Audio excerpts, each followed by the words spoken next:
Hello प्यारे बच्चों, मैं आशा करता हूँ आप सभी लोग खुश होंगे और मन से पढ़ाई कर रहे होंगे। अब यहाँ देखिएगा, तो यहाँ पर आप देखिएगा रैखिक बहुपद। रैखिक बहुपद, इस बहुपद में चर की सबसे बड़ी घात एक होती है। जैसे ए एक्स प्लस बी, जहाँ ए और बी अचर राशि है। चर और अचर, चर राशि वह होती है जो परिवर्तनशील नहीं होती है, अपरिवर्तनशील होती है। अर्थात इसका मान जो है कुछ भी हो सकता है। यह जो चर राशि यक्स है, और ए बी जो है अचर राशि। अचर राशि मतलब संख्यात्मक मान है। जैसे हम इसके जगह पर तरह तरह से समीकरणों को लिख सकते हैं। जैसे मान लिया 3x+2, या मान लिया सॉरी,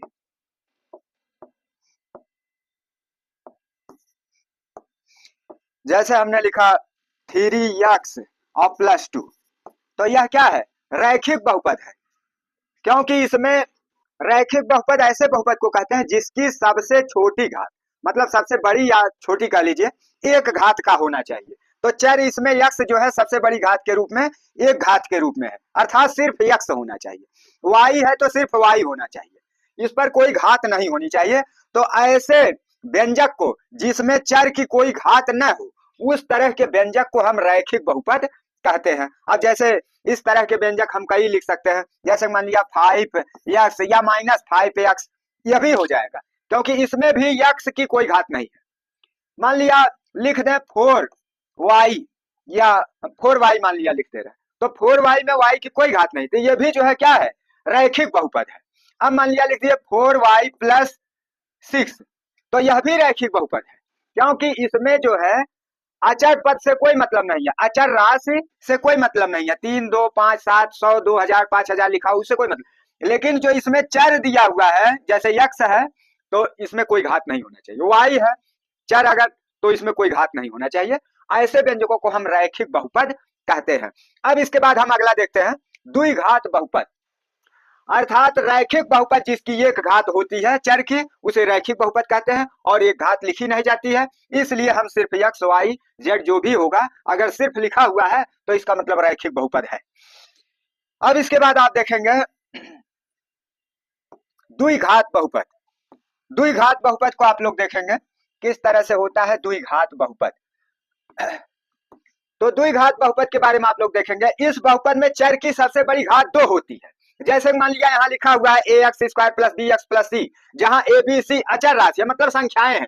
जैसे मान लिया हम लिख देते हैं 2x² + 3x + 5, तो यह क्या है?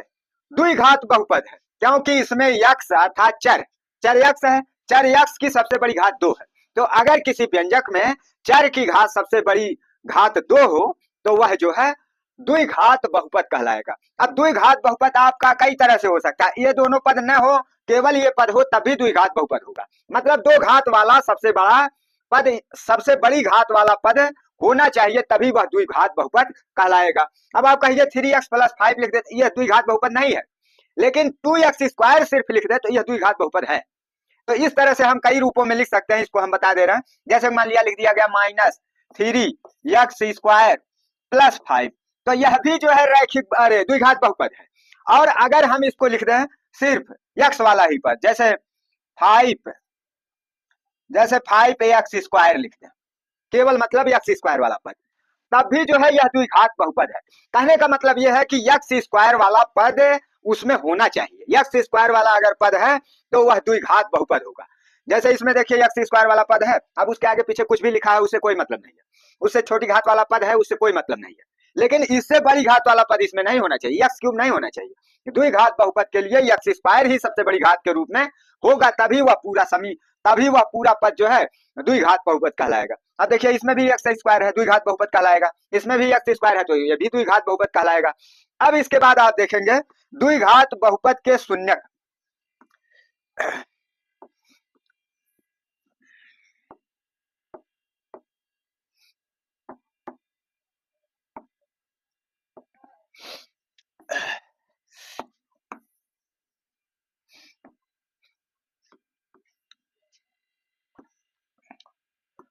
अब आप यहाँ पर देखेंगे शून्यकों द्वारा बना द्विघात बहुपद।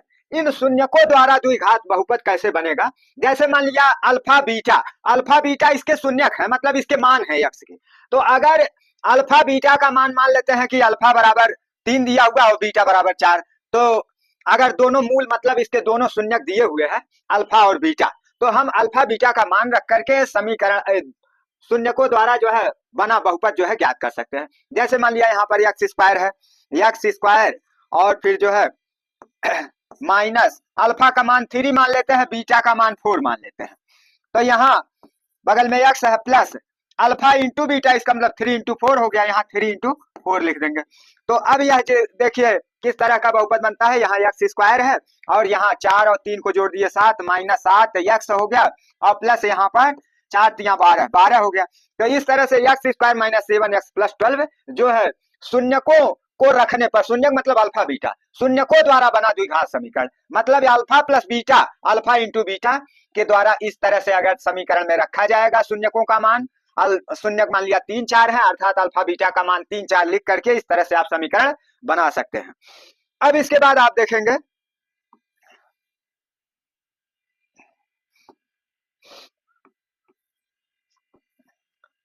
यहां पर कहा गया है शून्यकों का योग, शून्यकों का योग होता है माइनस एक्स का गुणांक, माइनस एक्स का गुणांक बटे एक्स स्क्वायर का गुणांक लिख करके हम जो है अल्फा प्लस बीटा, तो अल्फा प्लस बीटा अर्थात शून्यकों का योग बराबर क्या होता है, यह जो है आप जब समीकरण लिखते हैं कोई द्विघात समीकरण तो A X square plus B X और प्लस सी होता है।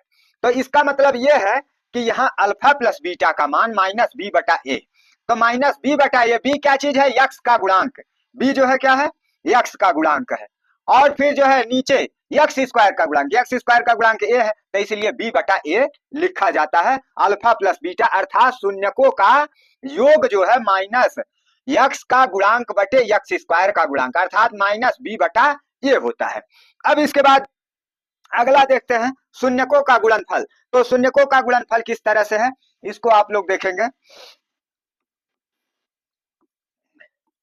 शून्यकों का गुणनफल आप देखिए, शून्यकों का गुणनफल जो है अल्फा इंटू बीटा होता है। इसका मान निकालने के लिए ऊपर अचर पद लिखते हैं और नीचे जो है एक्स स्क्वायर का गुणांक, तो अचर पद यहाँ सी है और एक्स स्क्वायर का गुणांक जो है ए है, तो बटे में ए लिखते हैं। तो इस तरह से शून्यकों का गुणनफल अर्थात अल्फा इंटू बीटा बराबर अचर पद सी बटे नीचे एक्स स्क्वायर का गुणांक, एक्स स्क्वायर का गुणांक ए होता है तो बटे में ए लिख दिया जाता है। इस तरह से इस अध्याय के महत्वपूर्ण सूत्र कंप्लीट हुए। अब आप लोग जो है प्रश्नों को देखेंगे। तो यहाँ आप लोग देखेंगे द्विघात बहुपद x square plus 18 x plus 81 के दोनों शून्यक होंगे, तो इसका हम जो है गुणनखंड करते हैं। तो यहाँ पर देखिएगा x square plus 18 x plus 81, तो इसका गुणनखंड करने के लिए हम पहले का गुणांक और गुणे लास्ट वाला लेते हैं। तो पहले का गुणांक कुछ भी नहीं है तो इसका मतलब हम 1 मानेंगे, तो 1 गुणे 81, 1 गुणे 81 बराबर 81 हो गया। अब 81 का ऐसा गुणनखंड करिए जिसको जोड़ने अथवा घटाने पर बीच वाला 18 आ जाए। तो 9 9 81, 9 गुणे 9, 9 9 81, अब जो है 9 9 जोड़ने पर 18 हो जाएगा। इसका मतलब हम इसको लिख सकते हैं x square plus 9 x plus 9 x plus 81, तो इसको आपस में कॉमन, इसको आपस में कॉमन कर लीजिए, इन दोनों में एक्स कॉमन हो जाएगा तो इसमें बचेगा एक्स और इसमें प्लस 9 बचेगा और इन दोनों में 9 कॉमन हो जाएगा, तो पहले वाले में एक्स और बाद वाले में 9 9 81 प्लस 9 बचेगा। तो अब दोनों में एक्स प्लस 9 बचेगा, दोनों में एक्स प्लस 9 कॉमन हो जाएगा तो इसमें एक्स और इसमें 9 बचेगा, तो एक्स प्लस 9 अगले कोष्ठ में हो गया। तो इसका मतलब इसका मान अगर हल करते हैं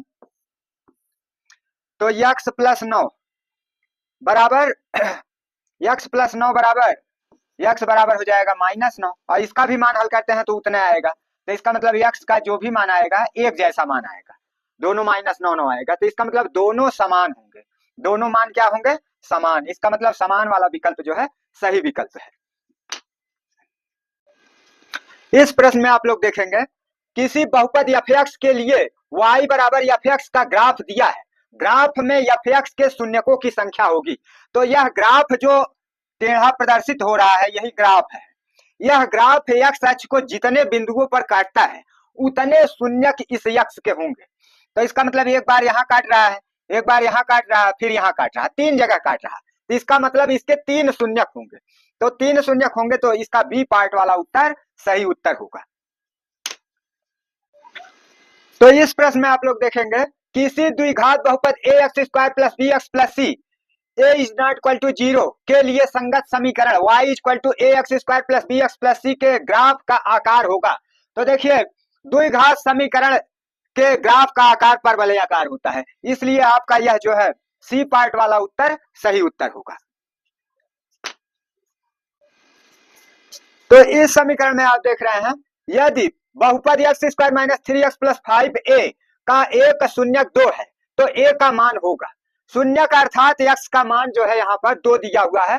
अब इस समीकरण में x का मान 2 लिखकर और इस समीकरण को शून्य के बराबर लिखकर हल करेंगे तो ये का मान जो है ज्ञात हो जाएगा। तो यहाँ पर आप देखिएगा कि किस तरह से हल किया जा रहा है। यहाँ पर x square minus 3x plus 5a बराबर शून्य के लिख देते हैं और यहाँ x बराबर जो है 2 लिखते हैं क्योंकि शून्य का मान 2 है, इसका मतलब x का मान 2 लिखा जाएगा। तो यहाँ 2 का स्क्वायर हो गया माइनस 3 इंटू 2 और प्लस 5a बराबर 0 के, तो 2 का वर्ग 4 हो गया और 3 दूनी 6 माइनस 6 प्लस 5a बराबर जो है 0 के हो गया। अब 4 को 6 में से घटाइए तो माइनस 2 आएगा और प्लस 5a बराबर 0 के हो जाएगा। इसका मतलब 5a बराबर माइनस 2 उधर जाएगा तो प्लस 2 हो जाएगा, अर्थात सीधा 2 लिख देंगे। अब इसके बाद जो है यहाँ a का मान निकालना है तो a बराबर हो जाएगा, इधर कितना है 2 है, यहाँ 5 का गुणा हो रहा है a के साथ, उधर जाएगा भाग हो जाएगा तो बटे में 5 हो जाएगा। तो इसका मतलब a बराबर 2/5, इसका a का मान प्राप्त हो गया। तो a का मान 2/5 आपके सी वाले विकल्प में है, तो सी वाला विकल्प जो है सही उत्तर है। द्विघात बहुपद x square plus 7x plus 12 के शून्यक होंगे, मतलब इसमें x का मान निकालना है। तो इस समीकरण को हम शून्य के बराबर लिख करके इसको हल करेंगे कि इसका मान कितना होगा। तो यहाँ देखिएगा हल में एक्स स्क्वायर प्लस 7x और प्लस 12 बराबर जो है 0 के लिख दिया गया। अब यहाँ एक्स स्क्वायर का गुणांक कुछ नहीं तो 1 माना जाएगा, 1 गुणे और लास्ट पद 12 है तो 1 गुणे 12 बराबर 12 हो गया। अब इस 12 का ऐसा गुणनखंड करना है जिसको जोड़ने घटाने पर 7 हो जाए, तो 4 तिया 12, 4 गुणे 3 बराबर 12 और 4 प्लस 3, 4 3 को जोड़ने पर 7 अर्थात बीच वाला मान प्राप्त हो जाता है। तो इसको अब हम 4x 3x के रूप में लिख सकते हैं। तो यहाँ लिखेंगे एक्स स्क्वायर प्लस बीच में 4x प्लस 3x और लास्ट वाला प्लस 12 लिख देंगे बराबर जो है 0 के। अब आगे वाला आपस में कॉमन और पीछे वाला दोनों पद आपस में कॉमन करते हैं, तो इन दोनों में x कॉमन हो रहा है तो पहले वाले में x बचेगा और इसमें x कॉमन हो गया तो 4 बचेगा तो प्लस 4 हो गया। और इन दोनों में जो है 3 कॉमन हो जाएगा, 3 का गुणांक, तो इसमें x बचेगा और इसमें 3 चौका 12 4 बचेगा। अब जो है यह बराबर 0 के हो गया। अब इन दोनों में इसमें और इसमें x प्लस 4 जो है कॉमन हो रहा है तो पहले वाले में x बचेगा और बाद वाले में प्लस 3 बचेगा बराबर जो है 0 के। अब यह दोनों अगर गुणनफल 0 के बराबर है तो अलग अलग भी 0 के बराबर होंगे, तो x प्लस 4 बराबर 0, तो x बराबर -4 क्योंकि 4 जब उधर जाएगा तो माइनस हो जाएगा और इधर वाले में x प्लस 3 बराबर 0, तो x बराबर 3 को उधर ले जाएंगे तो -3 हो जाएगा, तो x का मान -3 हो गया। तो इस तरह से -4 -3 इसके पहले विकल्प में है, इसलिए इसका पहला विकल्प जो है सही है। तो यहाँ पर देखिएगा बहुपद x square minus 5x plus 6 के शून्यक हैं, इसमें भी जो है x का मान ज्ञात करना है। तो इस समीकरण को हम 0 के बराबर लिखेंगे, तो यहाँ लिखते हैं एक्स स्क्वायर और माइनस 5x और प्लस 6 बराबर जो है 0 के, लिखकर इसको हल करेंगे। तो इसमें जो है एक्स स्क्वायर का गुणांक कुछ भी नहीं है तो 1 माना जाएगा, 1 गुणे 6 लास्ट पद का गुणा करते हैं तो 1 गुणे 6 बराबर जो है 6 हो गया। अब 6 का ऐसा गुणनखंड करेंगे कि जोड़ने घटाने पर -5 आ जाए, तो इसका मतलब 3 दूनी 6, तो -3 गुणे -2 बराबर जो है 3 दूनी 6, माइनस माइनस का गुणा प्लस हो जाएगा। तो इसका मतलब ये है कि -3 और -2 जोड़ने पर -5 आ जाएगा, बीच वाले मान के बराबर आ जा रहा है। तो इसका मतलब अब हम इसको लिख सकते हैं -3x -2x। तो अब देखिएगा यहाँ पर x square -3x -2x plus 6 बराबर जो है 0 इसको लिखेंगे। अब जो है आगे वाला आपस में कॉमन, पीछे वाला आपस में कॉमन करते हैं, तो आगे वाले में जो है x कॉमन होगा, तो यहाँ x बचेगा और इसमें x कॉमन हो जाएगा तो -3 बचेगा, और इन दोनों में जो है -2 कॉमन करेंगे तो यहाँ जो है x बचेगा, और यहाँ कॉमन कैसे होगा कि 6 में -2 का भाग दीजिए, तो 6 बटे -2, तो यह कितना हो गया, 2 तिया 6। अच्छा, अब जो है माइनस प्लस में माइनस का भाग होगा, माइनस आएगा, तो इसका मतलब इसका मान -3 हो गया। तो इस तरह से यह जो है -2 जब इसमें से कॉमन लिया जाएगा तो इसका मान -3 आएगा, बराबर जो है 0 के हो जाएगा। अब जो है इन दोनों में x -3 कॉमन लेंगे तो इसमें x बचेगा, और इसमें x -3 कॉमन लेंगे तो -2 बचेगा। अब यह बराबर जो है 0 के हो जाएगा, 0 के बराबर हो जाएगा। तो जब यह 0 के बराबर होगा तो इसका अलग अलग मान भी 0 के बराबर होगा, तो इसका मतलब x -3 बराबर 0, तो x बराबर जो है 3 हो जाएगा, क्योंकि -3 जब उधर जाएगा तो +3 हो जाएगा। इसी तरह से इसमें x -2 बराबर 0, तो x बराबर हो जाएगा 2, क्योंकि -2 है इधर तो उधर जाएगा +2 हो जाएगा। तो इस तरह से 3 और 2, 3 और 2 या 2 3, तो 2 3 या 3 2, तो 2 3, तो 2 3, इसका मतलब इसका डी पार्ट वाला विकल्प सही विकल्प है। तो इसमें देखिएगा बहुपद 3x² + 5x - 2 के शून्यकों का योगफल, शून्यकों का योगफल ज्ञात करना है। तो शून्यकों का योगफल ज्ञात करने के लिए पहले ये समीकरण लिख देते हैं, 3x² और +5x और -2, यह समीकरण है। अब इसमें जो है यह आगे वाला गुणांक a का मान होता है, तो a बराबर 3 और b बराबर 5 और c बराबर जो है -2 हुआ। तो अब यहाँ पर सूत्र लिखेंगे शून्यकों का योगफल, शून्यकों का योगफल का सूत्र लाते हैं।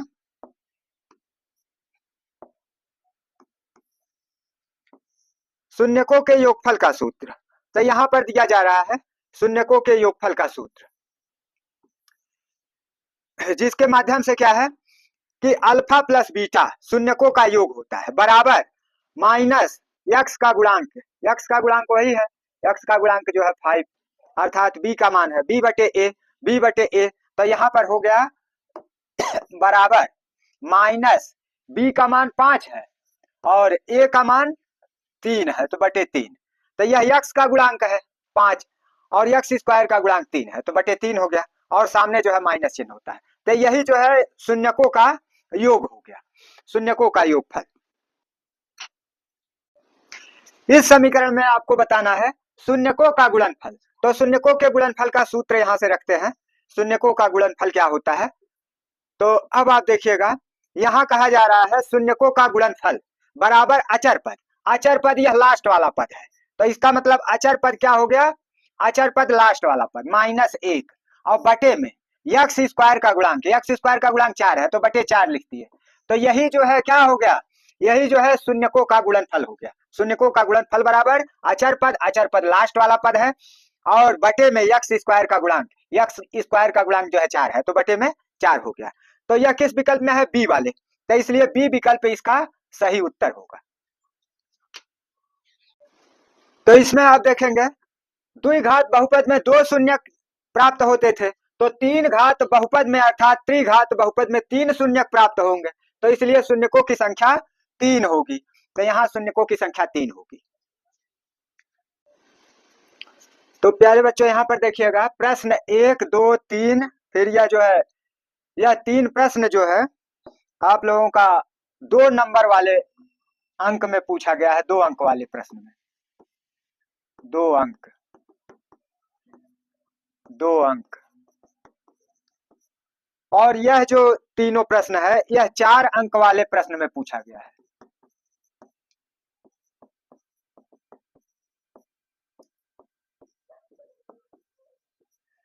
और इन 6 प्रश्नों का एक ही तरीका है हल करने का, यह एक ही नियम से 6 प्रश्न हल होंगे, केवल इसमें समीकरण का अंक बदला हुआ है, इसमें x² + 7x + 10 है और इसमें 3x² - x - 4 है, और इसमें x² + 7x + 12 है, इसमें x² + 10x + 21 है, इसमें x² - 5 है और इसमें 6x² - 3 - 7 है।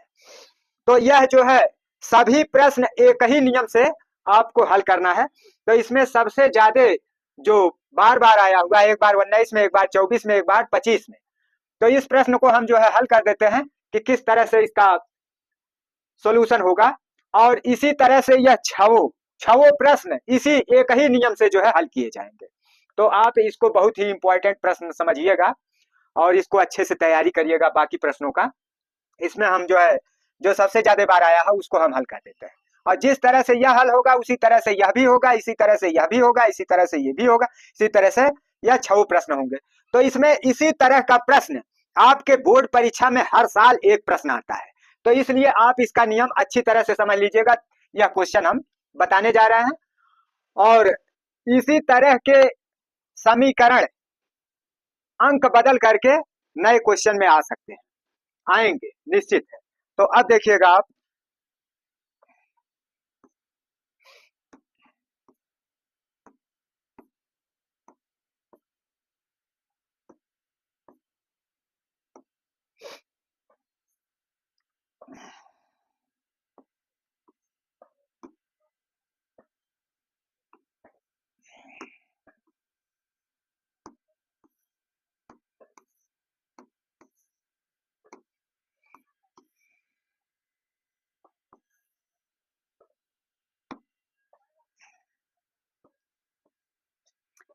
तो अब यहाँ पर आप देखेंगे द्विघात बहुपद f(x) बराबर 3x² माइनस x माइनस 4 के शून्य ज्ञात कीजिए। तो शून्यक अर्थात x का मान हल करना है। तो सबसे पहले हम इसमें x का मान हल करेंगे। तो देखिए 3x² और माइनस x और माइनस 4 बराबर 0 के लिखेंगे, और अब हम पहले वाले x² का गुणांक और लास्ट पद का गुणा करेंगे। इसका मतलब 3 गुणे 4 बराबर 4 तिया 12। अब इस 12 का ऐसा गुणनखंड करेंगे जिसको जोड़ने अथवा घटाने पर -1 आ जाए, -1, क्योंकि x के सामने कुछ नहीं है तो 1 माना जा सकता है, तो -1 आ जाए। तो इसका मतलब इसको अगर उलट दीजिए 4 गुणे, या ऐसे ही रहने दीजिए, इसी में सेटिंग हो सकती है। तो देखिए किस तरह से, जैसे 3 माइनस 4 बराबर -1 हो जाएगा। तो यहाँ पर हम लिखेंगे 3x माइनस 4x, तो आगे वाला हो गया 3x² और इसके जगह पर प्लस 3x माइनस 4x, और फिर उसके बाद जो है -4 लिखेंगे बराबर जो है 0 के। तो इसको आपस में कॉमन, इसको आपस में कॉमन कर लेंगे। इन दोनों में जो है 3x कॉमन होगा, तो इसमें बचेगा x और इसमें 3x कॉमन हो जाएगा, तो कुछ नहीं बचेगा, तो गुणांक 1 बचता ही है, तो गुणे 1 होगा तो अर्थात 1 बचेगा। अब इन दोनों में जो है -4 कॉमन करेंगे, तो इसमें x बचेगा और -4 इसमें कॉमन हो जाएगा, तो 1 का गुणांक बचेगा ही, तो +1 बचेगा। अब यह बराबर 0 के हो गया। अब दोनों में जो है x + 1 कॉमन होगा, तो इसमें 3x बचेगा पहले वाले में और बाद वाले -4, तो इस तरह से बराबर यह 0 के हो गया। तो अब दो गुणनखंडों का मान अगर गुणनफल 0 के बराबर है तो अलग अलग भी यह दोनों 0 के बराबर होंगे। तो अब आगे आप देखिएगा x + 1 बराबर 0, तो x बराबर 1 हो गया, -1, क्योंकि इधर +1 है उधर जाएगा -1 हो जाएगा। इसी तरह से 3x - 4 बराबर 0, ये दूसरा वाला जो खंड है 3x - 4 बराबर 0, तो 3x बराबर हो जाएगा -4, उधर ले जाएंगे तो +4 अर्थात 4 हो जाएगा, और x बराबर इधर 3 का गुणा हो रहा है उधर जाएगा 3 का भाग हो जाएगा, तो 4/3 हो जाएगा। इधर गुणन है तो इधर भाग हो गया, /3 हो जाएगा, तो x बराबर 4/3। अब इसमें जो है इसके शून्यकों का मान प्राप्त हो गया। तो पहला शून्यक का मान क्या प्राप्त हुआ, अल्फा बराबर, पहला शून्यक जो है अल्फा बराबर -1 हो गया, और दूसरा शून्यक बीटा बराबर 4/3 हो गया, तो इसको लिखेंगे बराबर 4/3। तो दोनों शून्यक आपके प्राप्त हो गए। अब इसमें गुणांकों को देखिएगा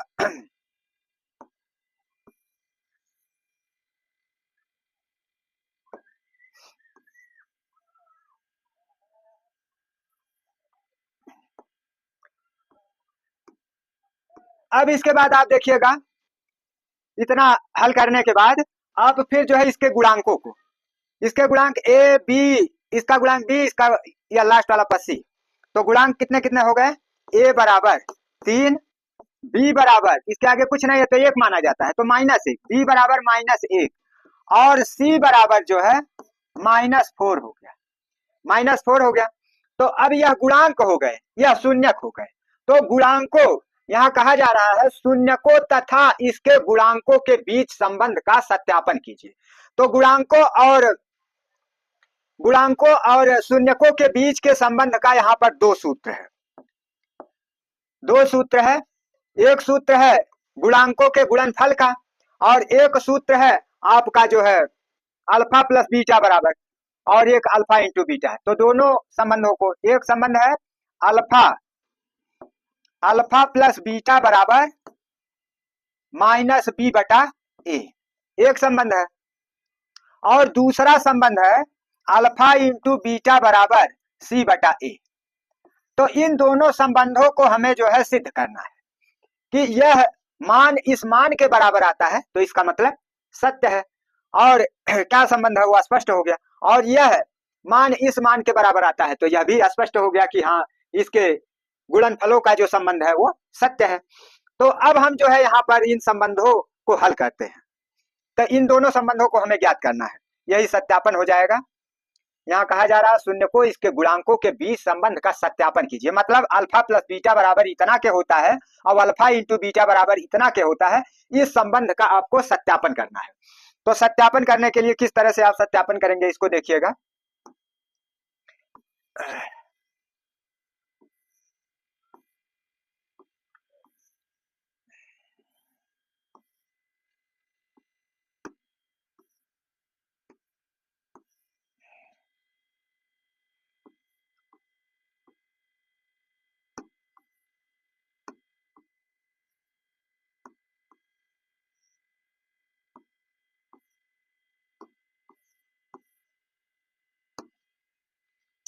तो सत्यापन करने के लिए हम यहाँ लिखेंगे alpha plus beta, alpha plus beta, alpha plus beta बराबर, तो अल्फा का मान यहाँ -1 है और जो है बीटा का मान 4/3 है, तो +4/3 हो गया। अब हम इस एक को बटे एक भी लिख सकते हैं। तो भिन्न को जोड़ने घटाने के लिए तिर्यक गुणा करना होता है, तो इसका गुणा इधर करिए, इसका गुणा इधर, तो इसका मतलब हो गया 3 का गुणा -1 में करते हैं तो -3 हो जाएगा। अब इसका गुणा उधर करते हैं, 1 का गुणा 4 में, तो 4 × 4 हो गया। इसका आपस में करते हैं 1 × 3, तो 3 × 3 हो गया। अब ऊपर जो है -3 को 4 में से घटा देंगे, 1 आएगा, 1/4 हो गया। तो अब यहाँ अल्फा प्लस बीटा का मान 1/4 हो गया। तो अब हम निकालते हैं अल्फा इंटू बीटा का मान, अल्फा इंटू बीटा कर रहे हैं, सॉरी। यहाँ पर दूसरा पक्ष अब ज्ञात करते हैं। तो दूसरे पक्ष में है -b/a, तो यहाँ निकालेंगे -b/a, -b/a बराबर किसके है, तो -b का मान, b का मान कितना है, -1, तो इसके पहले माइनस चिन्ह है और b का मान -1, तो -1 हो गया b का मान। अब बटे में a का मान, a का मान 3 है, a का मान 3 है, तो बटे जो है 3 लिखेंगे। अब जो है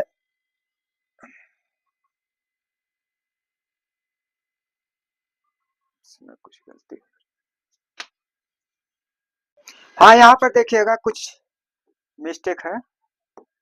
तो यहाँ पर जो है बटे 3 यहाँ पर था, यहाँ पर भी बटे 3 लिखना था। तो अब जो है -b/a बराबर माइनस b का मान जो है -1 है, तो -1 यहाँ लिखेंगे, बटे में 3, a का मान 3 है, तो बटे में जो है a का मान 3 लिख देंगे। तो अब जब इसको हल करते हैं, माइनस माइनस का गुणा प्लस हो जाएगा, ऊपर 1 हो जाएगा, नीचे बटे में जो है 3 हो जाएगा। तो इस तरह से हम देखते हैं कि जो है अल्फा प्लस बीटा और -b/a दोनों साइड जो है आपस में बराबर है। तो इसका मतलब हम यहाँ लिख सकते हैं कि अल्फा प्लस बीटा बराबर -b/a, यह संबंध